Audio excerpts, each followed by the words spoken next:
प्रधानमंत्री और तमाम जो बड़े नेता है वो वहाँ पे उनकी अगवानी के लिए मौजूद थे।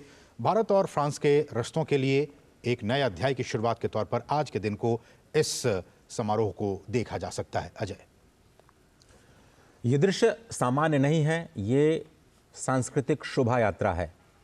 ये दोनों देशों के बीच बढ़ती हुई सांस्कृतिक संबंधों की प्रगाढ़ता का प्रतीक, उसकी यात्रा है।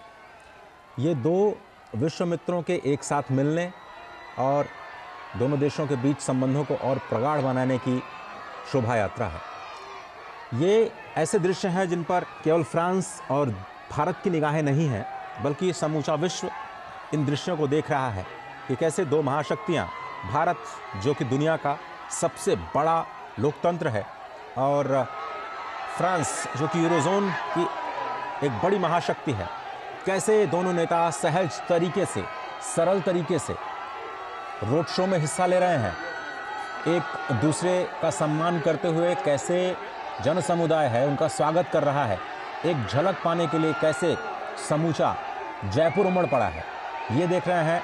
रात्रि में और भी खूबसूरत जगमगाता जयपुर, वहाँ की सड़कें, वहाँ के प्रतिष्ठान लोगों के हुजूम से भरे हुए और इस शोभा यात्रा का गवाह बनने की कोशिश करते हुए अपने मोबाइल कैमरों में इस ऐतिहासिक तस्वीर को कैद करने की कोशिश करते हुए, क्योंकि ये न भूतो न भविष्यति, पहले ऐसा कभी हुआ नहीं जयपुर के शहर में।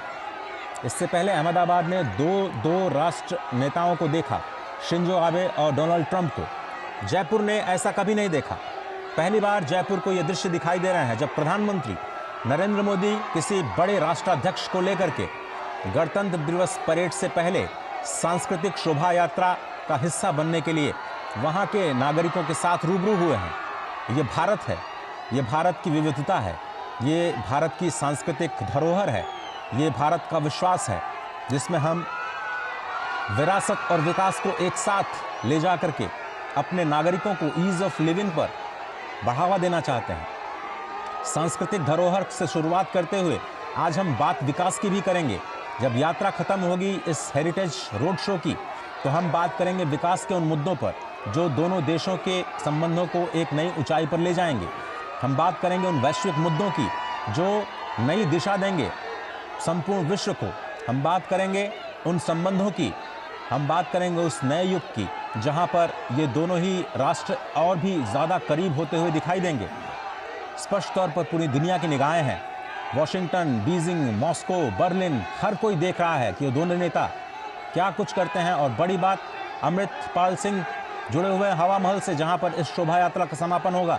अमृत, क्या कुछ देख पा रहे हैं इन दृश्यों में? हम समझने की कोशिश कर रहे हैं इसका मतलब है क्या पूरी दुनिया के लिए। ये अभूतपूर्व तस्वीरें जो हैं उनका मतलब है क्या, ये समझाएं हमारे दर्शकों को।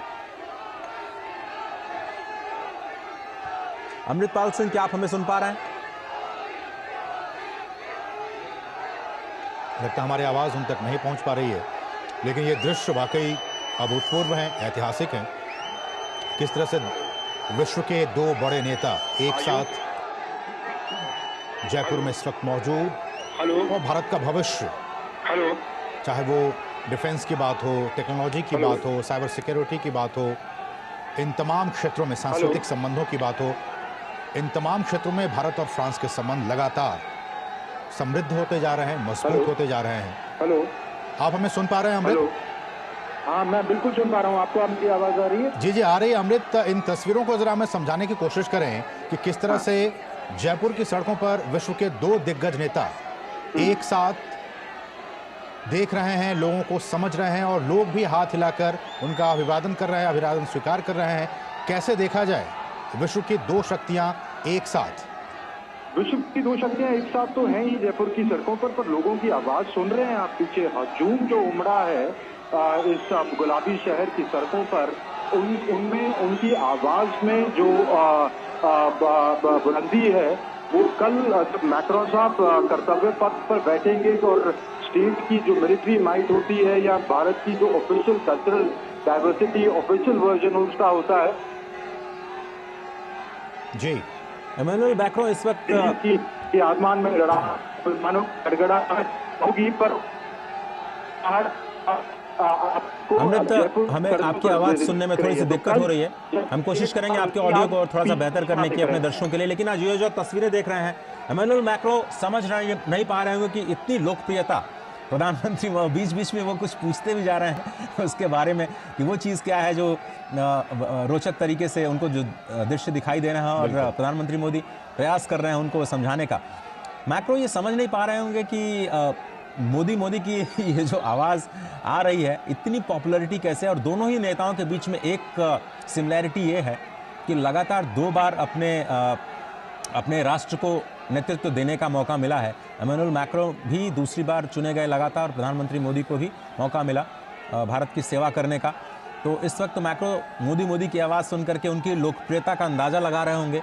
दूसरी तरफ प्रधानमंत्री मोदी देश की विरासत को इमैनुअल मैक्रो को दिखाने का प्रयास कर रहे हैं और बताने की कोशिश शायद ये कर रहे होंगे कि देखिए, ये मेरा एक छोटा सा शहर है और कितना प्यार, कितनी आत्मीयता, कितने गर्मजोशी के साथ यहाँ लोग मिलते हैं अपने मेहमानों का स्वागत करने के लिए, क्योंकि अतिथि देवो भव, इस परंपरा को जीने वाला ये भारत, इस भारतवर्ष का शहर और इस शहर का एक एक व्यक्ति अपने अतिथि के स्वागत में किस तरह से अपने घरों को छोड़ करके इस सर्दी की रात में बाहर निकलता है और जगमगाते जयपुर के बीच स्वागत के लिए तैयार है। न केवल मोदी बल्कि इमैनुअल मैक्रो की भी स्वागत की जो पूरी तैयारियां की गई हैं, उसका मुजाहिरा इस वक्त आपको गुलाबी नगर की खूबसूरत सड़कों पर स्पष्ट दिखाई दे रहा है। और जिस बात का जिक्र आज आप कर रहे हैं, गुलाबी ठंड के बीच गुलाबी शहर, गुलाबी नगर के लोग अपने प्रिय नेता प्रधानमंत्री नरेंद्र मोदी और अतिथि नेता फ्रांस के राष्ट्रपति इमैनुअल मैक्रों को उनका वेलकम कर रहे हैं, ग्रैंड वेलकम कर रहे हैं, उनकी तस्वीरें लेने की कोशिश कर रहे हैं, उन पर पुष्प की बारिश हो रही है। और इन्हीं तमाम तस्वीरों को भारत का, जैसा कि आपने कहा, अतिथि देवो भव, उन्हीं बातों को चरितार्थ करते हुए इमैनुअल मैक्रो भी समझ पा रहे होंगे, देख रहे होंगे कि किस तरह से भारत की जनता, यहाँ के लोगों का जो प्यार है, जो स्नेह है, वो उन पर लुटाया जा रहा है। लोग उनकी एक झलक पाने के लिए बेताब दिख रहे हैं। पुलिस के लोग उन्हें कंट्रोल करने की कोशिशों में लगे हुए हैं, लेकिन लोग उनकी एक झलक पाने के लिए बेताब हैं। और जगह जगह आप देख सकते हैं इन तस्वीरों में कि किस तरह से भारत फ्रांस मैत्री संबंध से संबंधित जो होर्डिंग्स हैं वो लगाए गए हैं, और इस संबंध को की जो एक नई ऊंचाइयों पर पहुंचाने की बात लगातार हम कर रहे हैं। किस तरह से भारत और फ्रांस के संबंध आने वाले दिनों में, आने वाले वर्षों में एक और नई ऊंचाइयों पर पहुंचे, इस बात का जिक्र हम लगातार कर रहे हैं। प्रधानमंत्री भी, वो फ्रांस के राष्ट्रपति, ऐसे विश्व के पहले नेता जो कि साल 2024 में, मेरे ख्याल से वो पहले नेता हैं जो कि भारत की सरजमी पर आए हैं, और इतने बड़े फंक्शन में जो कि कल वो शामिल होंगे। तो ये भी एक तौर पे कहा जा सकता है कि भारत और फ्रांस के रिश्ते किस तरह से नई ऊंचाइयों पर छूते जा रहे हैं। और इन तस्वीरों में जयपुर की जनता उनके स्वागत के लिए वहाँ पे इतनी ठंड में भी, जबकि अब शाम के 7 बजने वाले हैं, वहाँ पे वो मौजूद हैं उनके स्वागत के लिए, उनके वेलकम के लिए। अब से कुछ ही देर के बाद वो हवा महल पहुँचेंगे, वो भी यूनेस्को वर्ल्ड हेरिटेज साइट। और ये देखिए, इस होर्डिंग्स में इंडिया फ्रांस फ्रेंडशिप को लेकर यहाँ पे चर्चाएं की जा रही हैं। तो ये डॉक्टर अंशु, बहुत ही महत्वपूर्ण ये तस्वीरें, और इन तस्वीरों के ज़रिए भारत इस बात की कोशिश कर रहा है कि जो संबंध मजबूत हैं उसको एक और नए अध्याय तक पहुँचाने की कोशिशों में प्रधानमंत्री नरेंद्र मोदी। निश्चित तौर पर जब हम भारत और फ्रांस के संबंधों को देखते हैं तो एक विश्वास की कड़ी है, बड़ी महत्वपूर्ण कड़ी है, जो दोनों ही देशों की रणनीतिक साझेदारी को एक अलग किस्म की मैत्री के बंधन में बांधती है। और उसी को ये दोनों जो शक्तिमान नेता मुझे इस समय नजर आ रहे हैं, और जिस तरह से लोग जयपुर के उनका झूम कर अभिवादन कर रहे हैं, तो ये एक बड़ा विहंगम दृश्य मैं कहूँगी, और वैश्विक राजनीति की दृष्टि से भी, और दोनों ही देशों के बीच जो द्विपक्षीय संबंध हैं उनको भी आगे ले जाने की दृष्टि से बड़ा महत्वपूर्ण दृश्य। देखिए, पोस्टर दिख रहा है माननीय प्रधानमंत्री का, लीडर ऑफ भारत, मेरा भारत, लीडर ऑफ भारत। और जो हम प्रयास कर रहे हैं अपनी तरफ से इंडिया को भारत के तौर पर पूरे विश्व के समक्ष प्रस्तुत करने के लिए, उसका कहीं ना कहीं बड़ा एक ये सुंदर मुझे दृश्य दिखाई पड़ रहा है, लोग अभिवादन कर रहे हैं और ये एक लीडर्स टू पीपल कनेक्ट होते हुए मैं देख पा रही हूँ। और हम देखते हैं कि कैसे जब हम भारत फ्रांस संबंधों की बात करते हैं तो institutional pillar, infrastructural pillar, economic pillar और एकेडमिक पिलर, ये चार ऐसे स्तंभ हैं जिस पर दोनों ही देशों के सामरिक संबंध प्रगाढ़ होते चले आए हैं। यहाँ मैं एक और स्तंभ जोड़ना चाहती हूँ, पीपल्स पिलर। जिस तरह से लोग अभिवादन कर रहे हैं, स्वागत कर रहे हैं और जिस प्रकार से जयपुर की गुलाबी धरती को मैक्रोन ने देखा होगा तो अभिभूत तो वो भी हुए होंगे।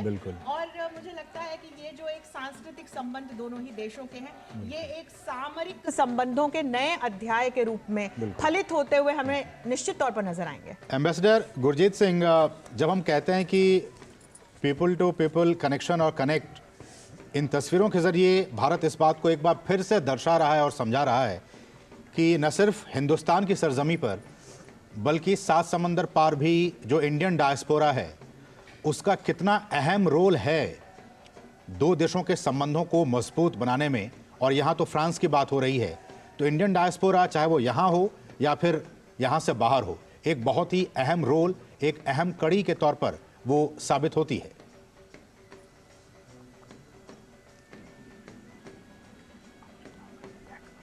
आप ये सीधी तस्वीरें देख रहे हैं जयपुर से, जहां पर दोनों नेता लोगों से मिलते हुए और लोगों के हाथों में मोबाइल फोन्स, सभी लोग इस ऐतिहासिक क्षणों को अपने कैमरे के जरिए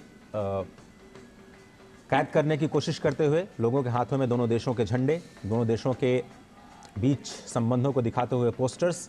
मैक्रो को भी लग रहा होगा थोड़ी अगर हिंदी उन्हें आती तो शायद उनको समझ में आता कि मोदी मोदी के अलावा और लोग क्या कह रहे हैं। हालांकि ये जो भाषा है ना, दोनों देश भाषाई तौर पर भी और थोड़ा नजदीक आए, इसकी कोशिश होनी चाहिए। ये अजय दिल की भाषा है, जिस तरह से लोग वहाँ पे प्यार लुटा रहे हैं, इसके लिए किसी भाषा की, दोनों ही देशों की भाषाएं आपस में प्रचारित प्रसारित हो रखे हो इसको लेकर के 2020 से बड़े MOUs और अग्रीमेंट्स पे दोनों ही देश काम कर रहे हैं, शिक्षा के क्षेत्र में भी और संस्कृति के क्षेत्र में भी। सही कहा आपने। और जिस तरह से 16 अगस्त 2022 की बात की जाए तो प्रेसिडेंट मैक्रो और प्रधानमंत्री मोदी ने G7 के इतर मुलाकात की थी। उसके बाद 2022 में उन्होंने इंडोनेशिया बाली में G20 समिट के इतर द्विपक्षीय वार्ता की। फिर मौका आया फरवरी 2023 का, जब उन्होंने ऐतिहासिक एयरबस और एयर इंडिया के बीच करार को वर्चुअली संबोधित किया और उसका हिस्सा बने। हिरोशिमा में G7 के बैठक में एक बार फिर से उन्होंने कई सारे इंटरनेशनल कोऑपरेशन के मुद्दों को रखा और साइडलाइंस पर बातचीत की। फिर वो जब वो डेनमार्क से प्रधानमंत्री वापस लौट रहे थे तो पेरिस में वो रुके, और जब दूसरी बार लगातार इमैनुअल मैक्रों चुने गए तो पहले वर्ल्ड लीडर बने उनसे मिलने वाले। 1 मार्च 2022 को उन्होंने यूक्रेन संकट को लेकर के, वहाँ की ह्यूमैनिटेरियन सिचुएशन को लेकर के उनसे बात की। वार्ता तो कई बार कई चरणों में होती रही है। इन फिजिकल एक व्यक्तिगत तौर पर भी ये दोनों नेता सबसे ज़्यादा मिलने वाले नेताओं में शामिल रहे हैं, और इसलिए ये जो केमिस्ट्री है, ये जो मित्रता है, हम बार बार कह रहे हैं कि दोनों देश एक बड़े मित्र के रूप में आ रहे हैं। न केवल भारत, न केवल फ्रांस, बल्कि पूरी दुनिया की इस पर निगाहें होंगी कि इन दोनों देशों की मैत्री, इन दोनों नेताओं की मैत्री का मतलब है क्या, कैसे इन दोनों देशों का और ज़्यादा करीब आना विश्व के भू राजनीतिक परिदृश्य को बदलने की क्षमता रखता है। चाहे वो G20 का मुद्दा हो या G7 का, इस तरह से दोनों महाशक्तियों की आवाज़ें कैसे इंपॉर्टेंट हो चली हैं पूरे वैश्विक परिदृश्य के लिए, और बदलते हुए भू राजनीतिक परिदृश्य में कैसे ये दोनों महाशक्तियाँ और करीब आकर के नई दिशा दे सकती हैं। जब तक आप अपने, कहते हैं कि बहुत इंपॉर्टेंट है अपने इतिहास को समझना, अपनी विरासत को समझना, जब तक आप अपने इतिहास को समझते नहीं, आप अपने भूगोल को बदल नहीं सकते। भूगोल को बदलने के लिए या भूगोल को बनाए रखने के लिए, भूगोल के संरक्षण के लिए आपको अपने इतिहास की इतिहास को समझने के लिए बहुत ही आवश्यकता होती है। और यही विरासत, यही संस्कृति जिसे हम संजो करके रखना चाहते हैं और विकास के साथ उन सांस्कृतिक मूल्यों को अपने हृदय में बसा के रखना चाहते हैं, जिसकी कुछ तस्वीरें इस वक्त आपको जयपुर की सड़कों पर दिखाई दे रही हैं। और डॉक्टर अंशु, ये सवाल जो मैंने डॉक्टर एम्बेसडर गुरजीत से पूछा था कि ये जो इंडियन डायस्पोरा है एक बहुत इंपॉर्टेंट रोल प्ले करता है किसी भी दो देशों के संबंध में, निश्चित तौर पर। और इन तस्वीरों में देख सकते हैं किस तरह से लोगों में जोश और उत्साह का माहौल है। कैसे देखते हैं इन तस्वीरों को जब फ्रांस में जो मौजूद भारतीय लोग हैं वो जब देखेंगे, किस तरह से क्या फील करेंगे, क्या महसूस करेंगे, और जो संबंध है वो कितने प्रगाढ़ होंगे इसके साथ? देखिए, यदि हम फ्रांस में भारतीय डायस्पोरा की बात करें तो सुदृढ़ है, 1 लाख से ज़्यादा लोग रह रहे हैं और पुदुचेरी और कराईकल जैसे स्थानों से ये लोग हैं जो फ्रांस में रहते हैं और इन्हीं के ज़रिए ये हम कह सकते हैं कि भारत और फ्रांस के जो सांस्कृतिक संबंध हैं और इस डायस्पोरा के माध्यम से जो अलग अलग किस्म के सामूहिक कार्यक्रम हैं, जैसे कि इंडिया फ्रांस नॉलेज समिट होने लगा है। हम देखेंगे किस प्रकार से फ्रांस का जो कान फेस्टिवल है वो भारत में कितना पॉपुलर है और वैसे देखें तो पेरिस में विवेकानंद कल्चरल सेंटर बनाया गया है और हम अभी भाषा की बात कर रहे थे। फ्रांस को फ्रेंच को भारत में बढ़ावा देने के लिए और भारतीय भाषाओं को फ्रांस में बढ़ावा देने के लिए भी दोनों ही देश साथ काम करें और इसमें भारत की जो जनता है जो फ्रांस में रह रही है या मैं कहूँ कि कुछ ऐसे फ्रांस के लोग जो भारत में रह रहे हैं, दोनों ही तरफ से इसको लेकर के प्रयास आगे बढ़ाए जा रहे हैं और निश्चित तौर पर जो किसी भी देश की का डायस्पोरा होता है असीम, वो उसकी संस्कृति का ध्वजावाहक होता है। तो इसको इस नजरिए से जब हम देखें तो वे भारतीय जो फ्रांस में रह रहे हैं और वे फ्रेंच जो भारत में रह रहे हैं, बड़ा ही महत्वपूर्ण योगदान देते हैं दोनों ही देशों के संबंधों को आगे ले जाने में। और इन तस्वीरों के जरिए एक बार फिर से हम आपको बता दें कि इस वक्त मेहमान नेता जयपुर के हवा महल में इस वक्त पहुंच चुके हैं। आप इन तस्वीरों में देखिए, इससे पहले हमने आपको दिखाया वो जंतर मंतर में मौजूद थे और इस वक्त दोनों ही नेता जो जयपुर में हवा महल है वहाँ पे इस वक्त वो मौजूद हैं। ये भी बहुत ही महत्वपूर्ण जगह हवा महल और यहाँ पे भी उस सांस्कृतिक धरोहर को समझाने और जताने की कोशिश भारत की तरफ से। और बहुत ही महत्वपूर्ण अगर मैं कहूँ, हवा महल अपने राजस्थान, जैसा कि हम जानते हैं कि अपने संस्कृति, अपने पहनावे, त्यौहार और संगीत के लिए काफ़ी मशहूर है। यहाँ पे जो मशहूर किले हैं, जो फोर्ट्स हैं, उनके लिए भी राजस्थान काफ़ी मशहूर हैं और यहाँ जाकर आप इतिहास के पन्नों को एक बार फिर से पलट सकते हैं, उन्हें समझ सकते हैं। और ऐसी ही एक जगह है राजस्थान की जो अपने वास्तुकला के लिए काफ़ी मशहूर है, लोगों को काफ़ी आकर्षित करते हैं। और चाहे वो नाहरगढ़ का किला हो, जयगढ़ का किला हो, आमेर फोर्ट हो, ये सारी चीज़ें आप राजस्थान में जब जाएंगे तो आपको मिलेंगी। और उन्हीं में से ये एक जो टूरिस्ट प्लेस है, काफ़ी लोग यहाँ पे जाना पसंद करते हैं। हवा महल है जिसके लिए दूर दूर से देश विदेश के लोग यहाँ पे आते हैं और इसे भी वर्ल्ड हेरिटेज लिस्ट में शामिल किया गया है। और आप देख सकते हैं इन तस्वीरों में दोनों ही नेता और ख़ासकर प्रधानमंत्री नरेंद्र मोदी समझाते हुए कि किस तरह से हवा महल और इसका निर्माण और इसकी क्या कुछ खूबियाँ हैं। आपकी जानकारी के लिए बता दें कि इस हवा महल का निर्माण 1799 में जयपुर के कछवाहा शासक महाराजा सवाई प्रताप सिंह ने रॉयल सिटी पैलेस के विस्तार के रूप में किया था। और आज ये शहर के सबसे लोकप्रिय टूरिस्ट अट्रैक्शन में से एक है। और जब आप गए होंगे, देखे होंगे, 5 मंजिला ये हवा महल एक समृद्ध, इसका जो बाहरी भाग है और रिकॉर्ड के मुताबिक लालचंद उस्ताद द्वारा भगवान कृष्ण के मुकुट के आकार में डिज़ाइन किया गया था। इस हवा महल को हवा महल के सबसे ऊपरी हिस्से तक पहुंचने के लिए जो टूरिस्ट वहां जाते हैं वो रैंप का इस्तेमाल करते हैं। और इस स्मारक की जो सबसे आकर्षक, जो सबसे दिलचस्प बात यह है कि इसमें आप देख सकते हैं 900 से ज़्यादा छोटी छोटी खिड़कियां हैं, विंडोज़ हैं।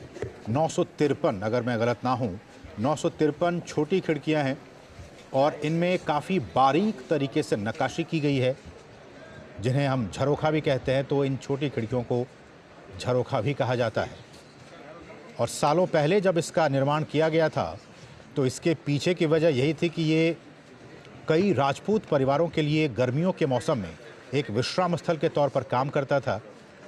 इसे इस तरह से डिज़ाइन किया गया था कि ताकि इसमें जो हवा है वो लगातार आती रहे और गर्मियों के दौरान जब यहाँ पे लोग जाएं तो उन्हें भी राहत मिले, हवा उन्हें मिलती रहे। तो आप देखिए जो तस्वीरों में भारत की विरासत आपको दिख रही है, भारत की विरासत के साथ साथ कितनी उन्नत तकनीक थी आर्किटेक्चर की, वो भी आपको दिखाई दे रही है। 5 मंजिला ये इमारत, जिसमें जैसा कि बताया अभी असीम ने कि 953 झरोखे, और जो महल में रहने वाले लोग थे, इन झरोखों के जरिए जो डेली लाइफ है उससे परिचित होते हो। और इस वक्त देखिए कुछ शॉपिंग भी चल रही है, और दुकानों में जो आर्टिफैक्ट हैं पूरी दुनिया में मशहूर हैं राजस्थान के, खूबसूरत नक्काशी के लिए राजस्थानी कला जो है, और भीम यूपीआई जिसकी गूंज पूरी दुनिया में सुनाई दे रही है। डिजिटल पब्लिक इंफ्रास्ट्रक्चर का एक नया मॉडल जो भारत ने पूरी दुनिया को दिया। 2 मॉडल इस वक्त काम कर रहे हैं पूरी दुनिया में। एक मॉडल जिसमें प्राइवेट सेक्टर की कंपनीज़ कोई सलूशन देती हैं, और दूसरा मॉडल भारत ने दिया कि आप पब्लिक सेक्टर की तरफ से एक डिजिटल प्लेटफॉर्म या इस प्लेटफॉर्म को बनाएं और उसके बाद उस प्लेटफॉर्म को सभी लोग इस्तेमाल करें। भीम यूपीआई एक ऐसा ही प्लेटफॉर्म जिसने डिजिटल पेमेंट्स के इतने सारे रिकॉर्ड बनाए कि पूरी दुनिया में एक अद्वितीय प्लेटफॉर्म के रूप में उभरा है। और आप देख रहे हैं कुछ तस्वीरें हवा महल के बाद लोकल शॉपिंग सेंटर्स में जाते हुए भीम यूपीआई के ज़रिए कैसे लोग पेमेंट्स रिसीव करते हैं, इसके बारे में जानकारी देते हुए। और ये भीम यूपीआई कैसे भारत के बैंकिंग सेक्टर को एक धागे में जोड़ करके आपसी लेन देन को कैसे आसान बनाया है, उसकी एक तस्वीर आपको इस वक्त दिखाई दे रही है। बिल्कुल, तो डिजिटल पब्लिक इंफ्रास्ट्रक्चर भारत की एक और उपलब्धि, और इसका आप देख सकते हैं यहाँ पे यूपीआई के ज़रिए, और न सिर्फ फ्रांस बल्कि बहुत सारे देशों के साथ ये हमने किया है कि वहाँ भी अब डिजिटली यूपीआई के ज़रिए आप पेमेंट कर सकते हैं। तो ये भी एक आर्थिक तरक्की के तौर पर देखा जा सकता है। भूटान के साथ भी हमने देखा कि अभी हमने किया। तो इस तरह से तमाम देशों के साथ भारत लगातार इस बात की कोशिश कर रहा है कि वहाँ भी यूपीआई के ज़रिए पेमेंट संभव हो सके। डिजिटल पब्लिक इंफ्रास्ट्रक्चर का ये एक बेहतरीन नमूना, एक बेहतरीन उदाहरण। और मुझे लगता है कि जब ये आर्टिफैक्ट को देख रहे हैं इस वक्त मेहमान राष्ट्रपति, शायद वो यूपीआई के ज़रिए अगर वो, मुझे लगता है कि शायद पेमेंट करें। उनके हाथ में मुझे अयोध्या का नवनिर्मित राम मंदिर प्रतिकृति मुझे दिखाई पड़ रही है। और भीम यूपीआई के बारे में प्रधानमंत्री मेहमान राष्ट्रपति को बताते हुए भारत की ये समृद्ध विरासत, सांस्कृतिक विरासत, और उससे आगे बढ़ते हुए जिस एक ज़रिए से, जिस एक धागे से अभी पूरे भारत के लोग जुड़े हुए हैं, खासकर डिजिटली। हम जानते हैं कि लगातार बीते वर्षों के मुकाबले अभी कुछ डेटा आए थे, अजय बेहतर बता पाएंगे कि कई गुना वृद्धि हुई है बीते वर्षों के मुकाबले इस साल 2023 में, और 2023 के आखिर तक में कि करोड़ों की तादाद में ट्रांजैक्शंस हुए हैं अब भीम यूपीआई के जरिए। 10 बिलियन का ट्रांजैक्शन हम हर महीने कर रहे हैं, और ये रिकॉर्ड बनाया है हमने। और सिंगापुर के साथ हमने करार कर लिया है, कई सारे देशों के साथ और भी बातें चल रही हैं जिसमें हम यूपीआई को और ज़्यादा कनेक्ट करने की कोशिश कर रहे हैं। लेकिन इन तस्वीरों में आपको 3 चीज़ें स्पष्ट तौर पर दिखाई देती हैं। एक तो राजस्थान का आर्टिफैक्ट, वहाँ के जो छोटे छोटे एमएसएमई सेक्टर है वो किस तरह से अपने लाखों लोगों को रोजगार देता है। अब एक मंदिर की आप छोटी सी एक प्रतिकृति ही लीजिए जिसका अवलोकन ये दोनों नेता कर रहे हैं, कैसे ये लाखों लोगों को रोजगार देता हुआ आर्टिफैक्ट पूरी दुनिया में अपनी जगह बना रहा है। और हम वोकल फॉर लोकल की बात करते रहते हैं प्रधानमंत्री लगातार, और खुद वो करके दिखाते हैं।